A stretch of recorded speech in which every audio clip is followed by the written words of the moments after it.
अब जो है हमारा क्वेश्चन नंबर 5 है, उसमें अ है निम्नलिखित विषयों पर 8-10 वाक्य निबंध लिखिए, है ना। तो हमारा पहला निबंध है वफादार जानवर कुत्ता। अब कुत्ते के ऊपर हमें जो है वो निबंध लिखना है। तो कुत्ता एक पालतू जानवर है। इसके 4 टांगे, 2 कान और 2 आँखें होती हैं।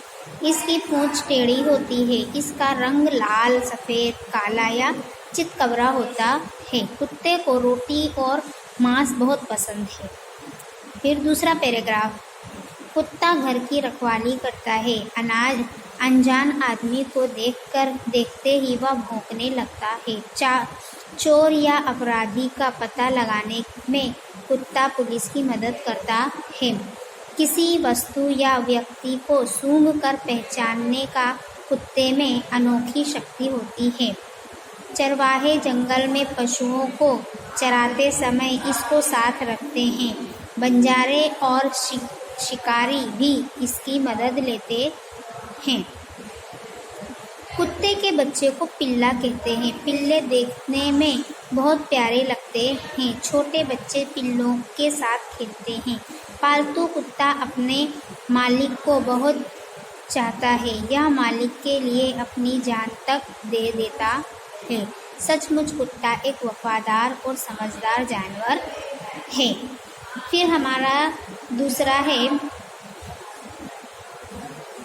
दूरदर्शन से लाभ और हानि, यानी दूरदर्शन यानी टीवी के फायदे और नुकसान। तो आप जानते ही हैं कि दूरदर्शन से अगर हम स्टडी के माध्यम से, पढ़ाई के माध्यम से देखेंगे तो वो हमारे लिए लाभदायक यानी फ़ायदेमंद है। और अगर हम उसका दुरुपयोग करेंगे, सिर्फ अपनी मौज मस्ती के लिए यूज़ करेंगे तो वो एक हानि है ना। यानी कि टीवी को ज़्यादा नहीं भी देखना चाहिए। देखो, टीवी ज़्यादा देखने से क्या बच्चों की आँख यानी कि हमारी जो है वो आँख की रोशनी जो है वो कमज़ोर हो जाती है। प्लस उसका दुरुपयोग यानी गलत चीज़ें भी हम सीखते हैं टीवी से। और अगर टीवी से फ़ायदे क्या क्या हैं कि उससे हमें देश विदेश की, दूर दराज की जो है वो ख़बरें मिलती हैं। हमारे मनोरंजन का सामान है। हम जब कंटालते हैं या कुछ भी होता है तो हम टीवी चालू करके देख लेते हैं। अच्छी चीज़ें भी होती हैं, बुरी चीज़ें भी होती हैं। तो इस तरह से हमें जो है वो निबंध लिखना। उसके बाद है हमारा मेरे आदर्श पुरुष। अब हमारे महान आदर्श पुरुष कौन कौन से हैं? तो महात्मा गांधी हैं, सुभाष चंद्र बोस हैं, जवाहरलाल नेहरू हैं, सरदार वल्लभ भाई पटेल, यानी जितने भी हमारे नेशनल लीडर्स हैं इन सभी के नाम इसमें इन्वॉल्व होते हैं। और फिर हमें जो है वो किसी एक महान पुरुष के बारे में इन्फॉर्मेशन लिखनी है। तो वो भी देख लेते हैं हम। महापुरुष, सबसे पहले इसमें दिया है लोकमान्य तिलक। लोकमान्य तिलक हमारे देश के एक प्रसिद्ध नेता थे। उनका जन्म 23 जुलाई 1856 को महाराष्ट्र में रत्नागिरी जिले के चिखल गांव में हुआ था। उनके पिता का नाम गंगाधर पंत और माता का नाम पार्वती बाई था। माता पिता ने उनका नाम केशव रखा था, लेकिन घर के लोग उन्हें बाल कहते थे। बड़े होने पर वे लोकमान्य तिलक नाम से प्रसिद्ध हुए। बचपन में बाल बढ़ने में बहुत तेज थे। अपनी कक्षा में वे हमेशा प्रथम आते थे। वकालत की शिक्षा पूरी करके वे पुणे की एक पाठशाला में शिक्षक हो गए।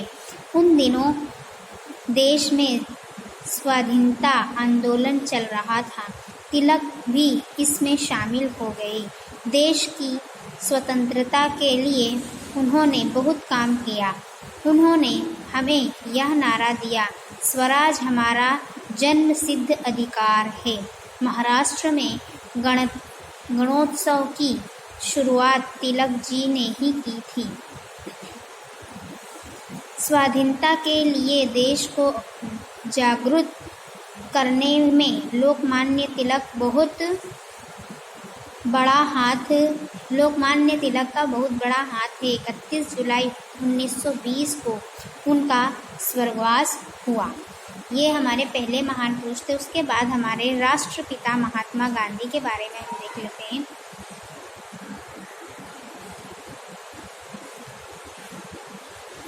महात्मा गांधी का नाम केवल भारत में ही नहीं, सारे संसार में प्रसिद्ध है। उनका पूरा नाम मोहनदास करमचंद गांधी था।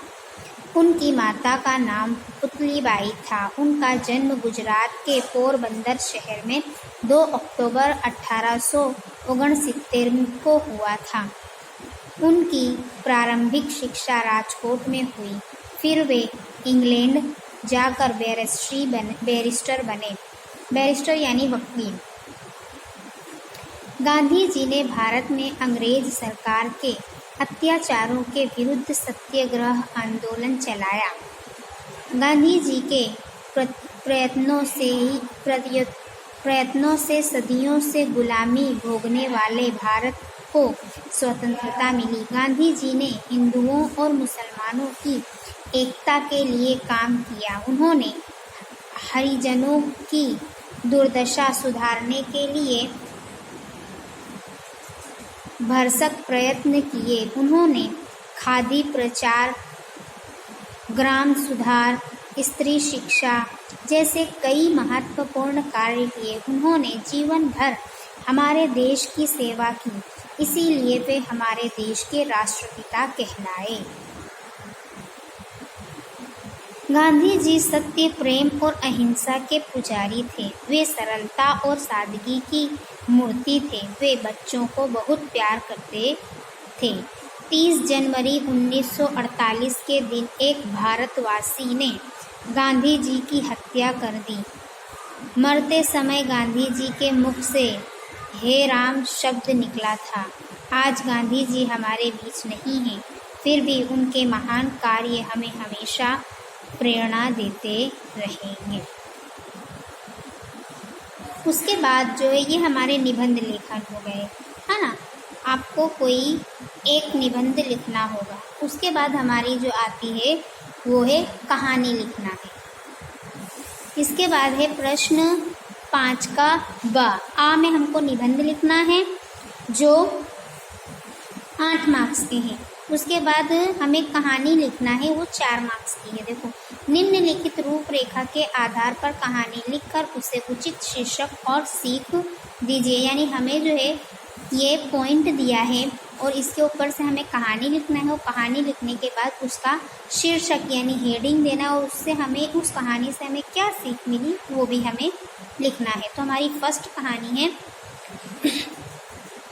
एक नौकर द्वारा हार चोरी करना। सेठ का सभी नौकरों से पूछना।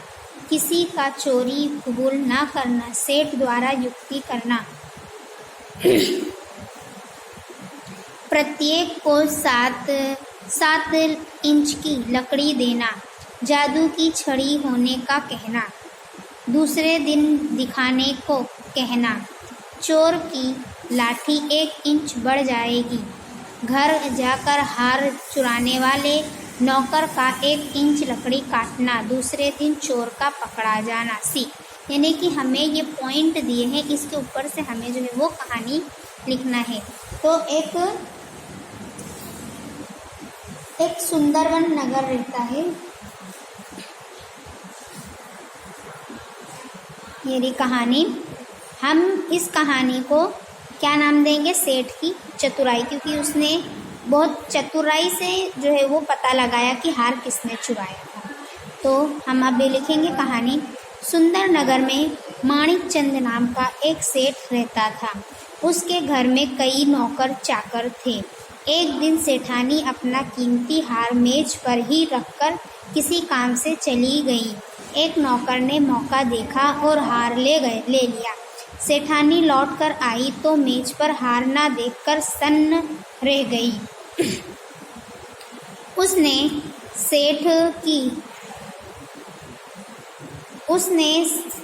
सेठ से हार की चोरी की बात की। सेठ ने सभी नौकरों को बुलाकर पूछा, परंतु किसी ने हार की चोरी कबूल नहीं की। सेठ बुद्धिमान थे। उन्होंने एक युक्ति की। उन्होंने प्रत्येक नौकर को 7 इंच की लकड़ी दी और कहा, देखो ये जादू की छड़ी है, तुम इसे घर ले जाओ, कल लाकर मुझे दिखाना। जिसने हार चुराया होगा उसकी लकड़ी 1 इंच बढ़ जाएगी। सभी नौकर अपनी अपनी लकड़ी लेकर घर गए। हार चुराने वाले नौकर ने सोचा, मैंने हार की चोरी की है, इसलिए मेरी लकड़ी 1 इंच बढ़ जाएगी। क्यों ना मैं 1 इंच लकड़ी काट दूं, तो 1 इंच बढ़ने पर भी वह 7 इंच की ही रहेगी। ऐसा सोचकर उसने अपनी लकड़ी 1 इंच काट ली। दूसरे दिन सभी नौकर अपनी अपनी लकड़ी लेकर सेठ के घर पहुँचे। सेठ ने प्रत्येक की लकड़ी देखी। एक नौकर की लकड़ी 1 इंच कम थी।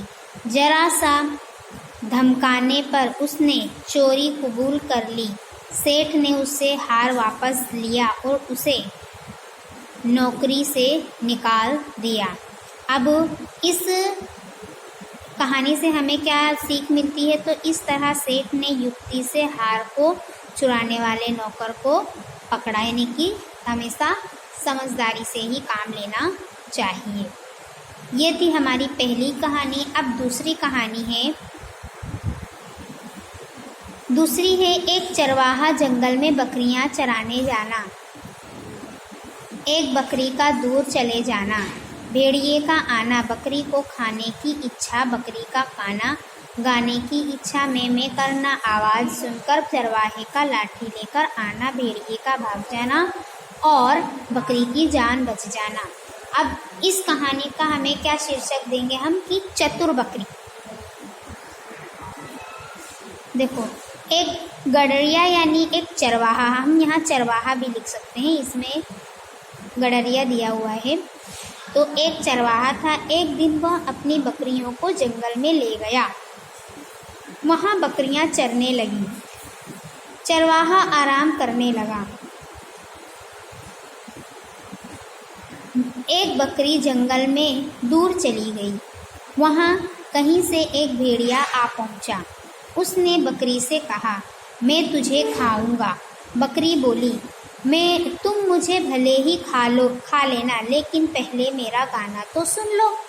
यानी बकरी जो है वो भेड़िया यानी कि एक चरवाहा होता है, वो जंगल में अपनी बकरियों को चराने ले जाता है। तो एक बकरी क्या होती है, चरते चरते थोड़ा दूर निकल जाती है, और जंगल में तो जंगली जानवर होते हैं, तो उनमें से ही एक भेड़िया आ जाता है और वो उससे कहता है कि अब मैं तुझे खा लूँगा। तो बकरी बोलती है कि अब क्या करूँ मैं? तो बकरी बोलती है, अच्छा तुम मुझे खा लेना, लेकिन पहले तुमको मेरा जो है, वो कहते हैं ना, मरने वाले की अंतिम इच्छा पूरी करनी चाहिए। तो इस तरह से बकरी भी कहती है कि पहले तुम मेरा जो है वो गाना सुन लो। तो बकरी जो है वो गाना स्टार्ट करती है। बकरी में करने लगी। आवाज़ सुनकर गडरिया वहाँ आ पहुँचा। यानी जब बकरी में करके चिल्लाने लगी, तो जो चरवाहा होता है, बकरी का मालिक होता है, वो वहाँ पर आ जाता है और उसके हाथ में एक लाठी थी। यानी उसके हाथ में एक लाठी थी। गडरिये को देखते ही भेड़िया डर गया और भाग निकला। यानी कि अब जैसे ही वो देखता है चरवाहे के हाथ में लाठी है और वो आ रहा है उसकी तरफ, तो भेड़िया देखता है और डर जाता है और फिर वहाँ से भाग जाता है और बकरी की जो जान है वो बच जाती है। तो इस कहानी से हमें क्या सीख मिलती है कि संकट का सामना बुद्धि से करना चाहिए। यानी कि घबराना नहीं चाहिए, हर एक चीज़ का डट के मुकाबला करना चाहिए। अब इसके बाद हमारी तीसरी कहानी है एक राजा लड़ाई में हारना, शत्रु का भय, गुफा में छिपना, छत पर मकड़ी का चढ़ना गिरना, फिर चढ़ना गिरना, अंत में सफलता, राजा को प्रेरणा, साहस जुटाना, विजय प्राप्त करना सीख। देखो, अब ये कहानी भी अच्छी है। देख लो, एक राजा होता है तो उसकी जो है वो लड़ाई होती है, दूसरे राजा से उसकी युद्ध होती है ना। तो युद्ध में यानी लड़ाई में वो क्या हो जाता है, यानी उस राजा को क्या होती है कि वो पराजय होता है, यानी कि वो हार जाता है। तो उसे शत्रु यानी दुश्मन का भय यानी डर, दुश्मन का डर होता है कि कहीं जो दुश्मन है वो मुझे ना मार दे, यानी उसकी सारी सेना को मार देते हैं।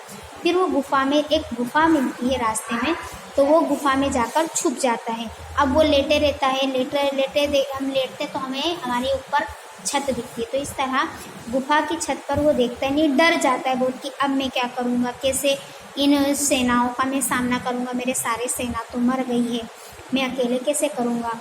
तो उतने में वो क्या देखता है कि छत पर एक मकड़ी चढ़ती होती है, बार बार चढ़ती है, बार बार गिरती है, बार बार चढ़ती है, बार बार गिरती है ना।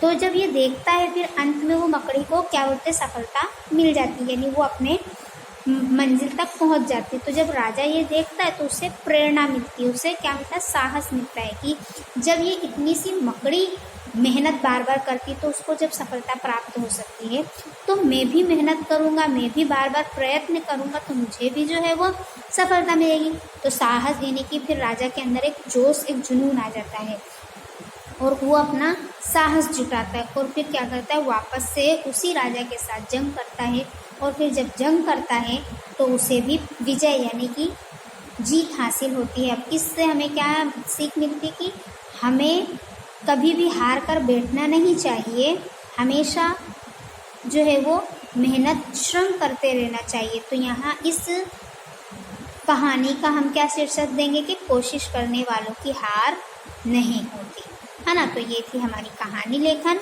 अब प्रश्न 5 का जो है वो का यानी तीसरा पॉइंट आया है, इसमें हमें पत्र लेखन लिखना है।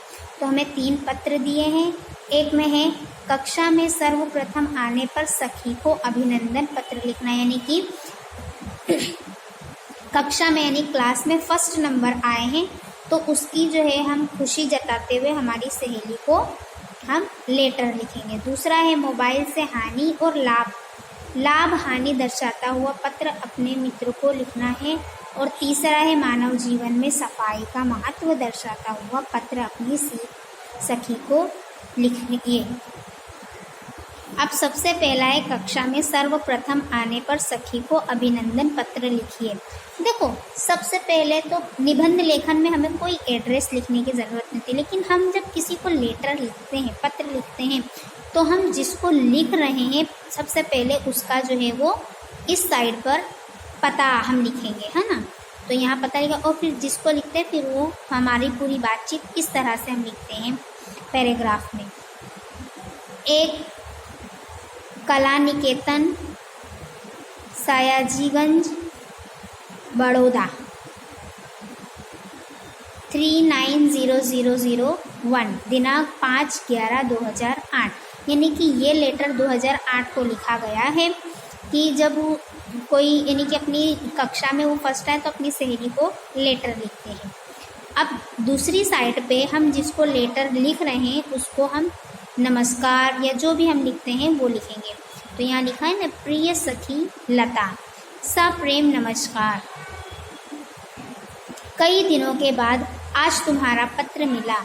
तुम्हारा परीक्षा फल जानकर बड़ी खुशी हुई। प्रथम सत्रांत परीक्षा में अपनी कक्षा में सर्वप्रथम आने पर मेरी ओर से तुम्हें हार्दिक बधाई। मुझे विश्वास है कि यदि तुम इसी तरह परिश्रम करती रहोगी तो हर साल अपनी कक्षा में सर्वप्रथम आओगी। तुम्हारी टी पार्टी में शामिल होने का निमंत्रण मिला, मैं ज़रूर आऊँगी। नीलिमा को मेरी ओर से प्यार, माता पिता को प्रणाम कहना। तुम्हारी प्रिय सखी प्रियवंदा। हाँ, तो इस तरह से हमें पत्र लिखना है। उसके बाद हमारा दूसरा पत्र जो है वो मानव जीवन में सफाई, यानी कोई एक लिखना है। तो अब सफाई सबसे इम्पोर्टेंट है, तो सफाई का भी हम लेटर देख लेते हैं। मानव जीवन में सफाई का महत्व दर्शाता हुआ पत्र अपनी सखी को लिखिए। तो हम जो है वो सीधे हाथ की तरफ पहले यहाँ एड्रेस लिखेंगे, है ना, और ऊंधे हाथ की तरफ हम जो है वो दूसरा लिखेंगे। तो 7 वीनू विला, कांकरिया रोड, अहमदाबाद 380022, दिनांक 5 अगस्त 2019।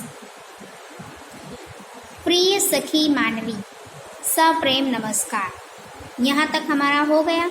अब उसी के नीचे से हम जो है वो अपना पैराग्राफ और अपना लेटर स्टार्ट करेंगे। अपने देश में साफ सफाई रखना हमारी प्रथम जिम्मेदारी है। भारत में आज के समय में साफ सफाई को लेकर बहुत सी योजनाएं और प्रोग्राम आयोजित किए जा रहे हैं, जिससे कि भारत के लोग साफ सफाई को लेकर जागरूक हो सकें एवं स्वच्छता को प्राथमिकता दें। स्वच्छता हमारा जीवन के लिए बहुत महत्वपूर्ण है। सफाई हमें और हमारे वातावरण को स्वच्छ और सुंदर बनाता है। यदि हम स्वच्छ नहीं रहते हैं या अपने आसपास सफाई नहीं रखते हैं तो हमें कई प्रकार की बीमारियों का सामना करना पड़ता है। हमें गंदगी नहीं फैलानी चाहिए और हमें हमारे वातावरण को भी स्वच्छ रखना चाहिए। इससे केवल मनुष्य ही नहीं बल्कि पशु पक्षी और धरती पर रहने वाले सभी जीव जंतुओं एवं पेड़ पौधे स्वच्छ रहेंगे। हम सभी का यही कर्तव्य बनता है कि स्वच्छ भारत अभियान में सम्मिलित होकर भारत को स्वच्छ एवं स्वस्थ बनाएं। सफाई हमें और हमारे वातावरण को स्वच्छ और सुंदर बनाता है। बचपन से ही हमें साफ सफाई को अपनी आदत में लाना चाहिए। गंदगी से हमें कई तरह की बीमारियां उत्पन्न होती हैं और मानव जीवन के विकास में बाधा डालती हैं। स्वच्छता में ही ईश्वर का निवास होता है, ऐसा भी कहा जाता है। तुम्हारी प्रिय सखी वंदना। यहाँ हमारा जो है वो पत्र लेखन कंप्लीट होता है और असाइनमेंट भी कंप्लीट होता